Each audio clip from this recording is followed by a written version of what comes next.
Give it up for Miguel. He led the first African rebellion in Venezuelan history. I just don't understand how common sense goes to... Hey, Port, I got this one real quick. I just wanted to come through and just say what's up to the old dude, because I ain't seen him in a while. What's going on, Indian? Yeah, it's been a while. I thought you had me blocked till I saw this video, and I was like, yo, this crazy. And I wanted to see if you were up to your old tricks of not knowing how to research. So let's go through it. Now, the first African got to Puerto Rico in 1509, and this brother was born in 1510. How in the world is this person an African? So this is a site you pull up and you read the first individual of African origin arrived in Puerto Rico in 1509 as a free functionary in the entourage of Juan Ponce de Leon, right? Now let's look at, which I find ironic because it comes from the site Afro-Puerto Ricans. So just to help you out, I underlined some stuff, right? So the first individual, African origin, but right next to 1509 where it says free functionary in the entourage, so free. Think about free, right? Hold on. Now this is actually someone that actually knows the history, right? So let's look and see who it is. So just in case, that's the name, because I know you got a couple Puerto Rican dude, or this Puerto Rican dude that's also joined in on this conversation for I have no clue. But look, it's an Afro-Puerto Rican writer, and she's one of Puerto Rico's most celebrated authors. And let's look what she says. See the top line? According to historians, the first free black man, free, remember free functionary, free black man, right? And also, because you keep thinking there's only one free black person, there's another one for you, Pedro Mijas. And he married a Taino woman chief. So that's two. But I know what you're thinking.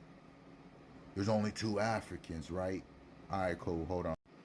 Oh, look, here's a academic journal. Another source. What does it say? If you look on the bottom, it tells you about the introduction of slavery, right? So you can read that part. So let's continue.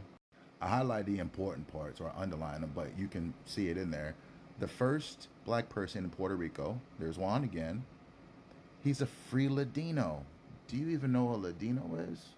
What about a Bozales? Let's find out. Dang, here's another resource. The first Africans from Spain were known as Ladinos or Hispanicized Africans. And they were soldiers, servants, settlers, and slaves. They began to arrive in America as early as the 15th century. Man, it's crazy.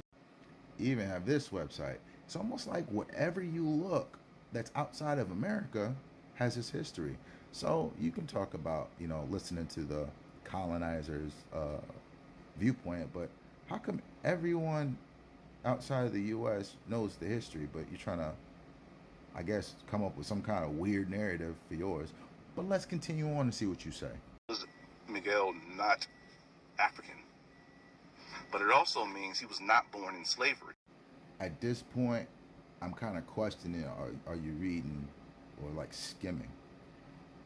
Let me give you an example. Actually, let me fast forward to one of your comments of this video, because I found something very odd and funny.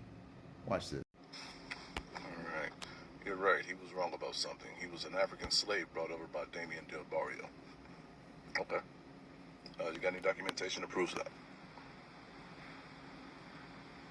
Because the story that I read doesn't say that. It actually says Miguel was born around 1510 in San Juan, Puerto Rico. Little was known of his early life, but he was brought to Venezuela by slave owner Damian del Barrio and later inherited by his son Pedro del Barrio. Miguel worked on the Rio de Minas de San Felipe, Iberia, which was a gold mine in the province of whatever the hell that says. So it would appear that you as well are misinformed, unless, like I said, you have any documentation that says otherwise. My man, so this is what I'm saying, right? So before you put up this note, still not African, right? and you're reading this from the inside, at this point, I'm not sure what's going on. Because let me show you what it says when you don't have, nope, still not African. So, you've heard Poor always say people take the African and throw it to the side. But, bro, you covering it up? Why don't you read that? And it's right above where you just read. Miguel was the first and only king of, what does it say? African descent. How did you miss that? You literally put nope, still not African, right over that. Like, yo, my man, you're a researcher, right? How did you miss that? So now let's cover something else. So I'm gonna bring the study back up again, and hold on. You can go back to here and you can go to this page. So if you reread it, in that paragraph right there, at first Spanish policy was only Ladino slaves, because you know he was a Ladino, right? Could be imported on the assumption that Christianized Africans would be less likely to revolt. Now, if you remember our earlier conversations, we talked about Reconquista, we talked about the Ascente de Negros and all that stuff, where you said that you don't understand and you were doing this little number, blah, blah, blah, blah, blah, you were doing that. Yeah, you didn't understand what I was telling you.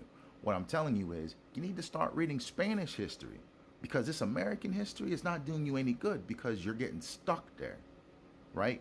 So now if you look at Puerto Rican history, so you can say the colonizers or whatever, but this is literally from Puerto Rico, bro. Like, I mean, what are we doing? So look, the crown eventually had no choice but to omit the trade of bozales. And what is bozales? Slaves brought directly from, do you see what that says? Can you say it? Listen to your thoughts right now, because I know you can say it in your mind, right? Here, let me help you. Africa. The first slaves may have arrived by 1513. By mid-century, between free blacks, which is free Ladinos, which are Christianized Africans. And those are the ones that came with Ponce de Leon. And it tells you between free blacks, slaves, bardos, Tainos, and a combination thereof, the population of color outnumber Spaniards. And that's 1513. But let me show you something else. If you go to this site, right, First Black in Americas, they literally, you see all that where it says manuscripts? These are actually manuscripts that they wrote, right? But it's telling you that the Spanish came from, look right here. That's 1502 Hispaniola, right? So this is all early 1500s. So they were all in the area before 1513. Let's look at something else. Look, they've got a manuscript. You can go there and read it. And if you can translate that, man, you'd have my respect. But I know you can't. But look, date 1503, right? The theme, enslaved blacks began to resist slavery practically since they arrived in La Española by running away. This is 1503. Man, it don't stop there. Look, 1505, right? Theme, order from Spanish crown to La Española's governor, Nicolas de Oviedo, agreeing to send more black slaves and mandating the enslaved blacks available in the colony be put to work in the gold mines. That's 1505. Let's do a little logic, or no, let's do a little number thing. Does 1505 come before 1513? Yeah, it does. And then, like your question, if Africans, right, 1509 comes before 1510. But when it says a free black, it doesn't mean that he was the only one. And I know what you're thinking. You still don't understand what I said, so let me show you again. Pedro was there too. Free Ladino. Only Ladino slaves could be imported. You know what that means, right? So this is the moral of the story, right?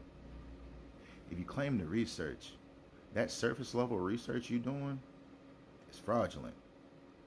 To when you put up some information such as that and then cover it, it makes it look kind of suspect. Like you didn't see African descent. I mean, you could go anywhere and read this stuff. Man, y'all killed me though. But hey, y'all funny. That's comedian stuff. Peace.